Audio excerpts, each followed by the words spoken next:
তো এইসব নাটগুলা যখন টাইট দিবা খুব সাবধানে টাইট দিতে হবে, কারণ এখানে হাবিব গার্মেন্টস মেকানিক অপারেটর প্রশিক্ষণ কেন্দ্র থেকে নতুন একটি ভিডিও নিয়ে এসেছি। এখানে ওয়েট রাখা যাবে না, আর বড় ড্রাইভার দিয়া তো টাইট দেওয়া যাবেই না। এর জন্য ড্রাইভার 3 ধরনের, স্মল, মিডিয়াম, লার্জ।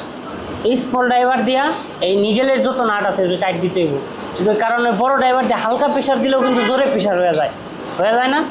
এই জন্যে এগুলো মানে খুব সূক্ষ্মভাবে টাইট দিতে হবে, কারণ এগুলো নাটগুলো এই যে শেষ, টাইট দেওয়া শেষ আমার। এখন আরেকটা নিডেল কই, নিডেল নাট দেন। প্রত্যেকটা মেশিনের ফিট ডগের টাইমিং কয়টা হয়? 3টা। ফিট অফ দ্য মেশিনের ফিট ডগের হাইট করে কই থেকে? এই যে এখান থেকে, তাই না? এখানে একটা 2 মিলি এলকি নাট আছে, এটা লুজ দিতে হবে। লুজ দিয়ে কীভাবে করে একটু দেখান, তুমি করো, তুমি তো করো না এর আগে। এই যে এখান থেকে যেখানে হার্ড মনে হইব ওই দিক ঘুরাইবা না, তার অপোজিট দিকে ঘুরাইবা। ঘোরাও, এই যে উঁচা নিচা হইতেছে ফিট ডগের শেপটা। হ্যাঁ, তাহলে এটা দিয়ে কি হইলো? Feed dog height.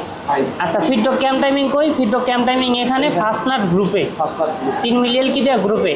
Are moving করে কিভাবে? বেল টাইমিং এর মাধ্যমে মুভিং করে। তাহলে ফিট ডগের 3টা গেল। আর এখানে আরেকটু কাজ আছে, এনে এই যে বেল্টের কাজ আছে, এই কাজটা আমি একটু পরে দেখাবো।